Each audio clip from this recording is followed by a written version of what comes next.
Hello students, देखते हैं चलिए बनारस कविता की आगे की व्याख्या। ये इसका लास्ट पैराग्राफ है। जो है वह खड़ा है बिना किसी स्तंभ के, जो नहीं है उसे थामे हैं राख और रोशनी के ऊंचे ऊंचे स्तंभ। यानी कि ये जो बनारस जो शहर है, इसकी जो धरोहर है, इसकी जो संस्कृतियां हैं, मान्यताएं हैं, वो बिना किसी सहारे के खड़ी हैं। उनको किसी स्तंभ की जरूरत नहीं है। क्यों? क्योंकि इस बनारस शहर की जो भव्यता है, जो प्राचीन मान्यताएं हैं, वही इसका स्तंभ है। तो बिना किसी स्तंभ के ये शहर जो है हजारों लाखों वर्षों से ऐसे ही खड़ा हुआ है। और अगर कुछ इसको थामने के लिए है, किसी स्तंभ के रूप में अगर इस शहर को किसी ने थाम रखा है, तो वो क्या है? वो है राख और रोशनियों के ऊंचे ऊंचे स्तंभ। यानी कि यहाँ पर जो है स्मशान की राख जो है, उनसे उठने वाली जो ऊंचे ऊंचे जो आग की जो लपटें हैं, वो इस शहर को थामे हुए हैं। आग के स्तंभ यानी कि जगह जगह पर जो आग, यहाँ पर जो है पवित्र अग्नि या फिर मुर्दों की जो है, मुर्दों को जलाए जाने वाली जो आग है, उसकी जो धुएं हैं, और खुशबू के आदमी के उठे हुए हाथों के स्तंभ। यानी कि यहाँ पर खुशबू, यानी कि जो मान्यताएं हैं, जहाँ पर प्रार्थना करते हैं, धूप दीप जलाए जाते हैं यहाँ पर, तो उसकी खुशबू जो है इस शहर को स्तंभ के रूप में थामे हुए हैं। आदमी के उठे हुए हाथों के स्तंभ। और यहाँ पर जो लाखों करोड़ों जो व्यक्ति आते हैं और आकर यहाँ पर भगवान को प्रार्थना करते हैं, गंगा मैया की आरती करते हैं, तो उनके उठे हुए हाथों के स्तंभ। यानी कि इस शहर को अगर स्तंभ के रूप में किसी ने थाम रखा है, तो वो है प्रार्थना के स्वर, धूप दीप के जो है धुएं जो उठता है, उसके धुएं से उठने वाली जो रोशनी है और जो धुएं हैं, खुशबू है, उन सब को इस शहर ने जो है स्तंभ के रूप में अपना जो है सहारा दिया हुआ है। किसी अलक्षित सूर्य को देता हुआ अर्घ शताब्दियों से इसी तरह गंगा के जल में।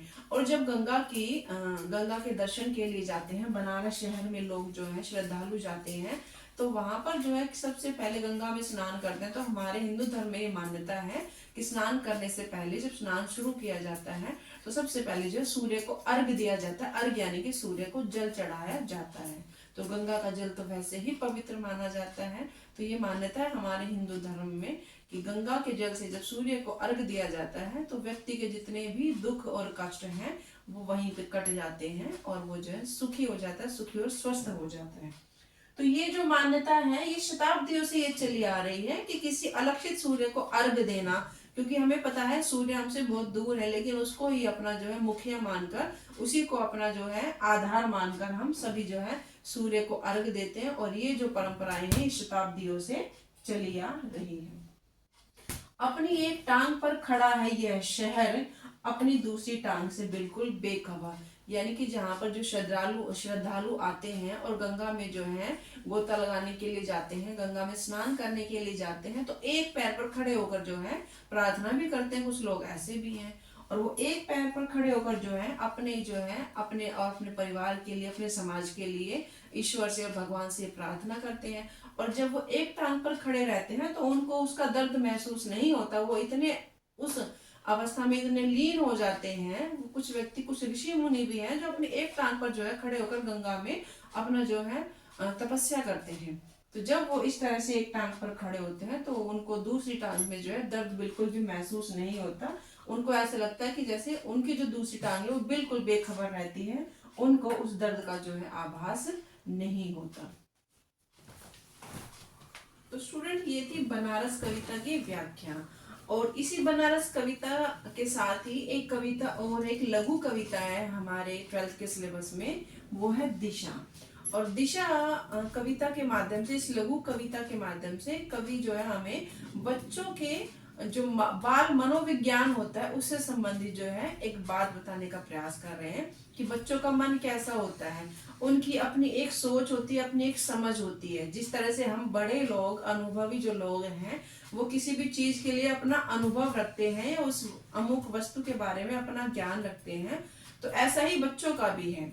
वो नादान है, नासमझ है, लेकिन फिर भी हर एक चीज को, किसी भी तथ्य को वो अपने हिसाब से देखते हैं, जांचते हैं, परखते हैं और उसी के आधार पर वो उत्तर करते हैं।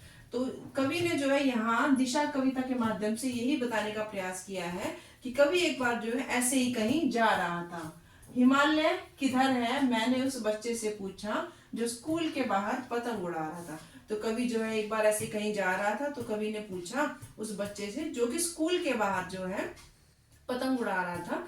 तो उस बच्चे से पूछा कवि ने कि हिमालय किधर है, किधर यानी कि हिमालय किस तरफ है।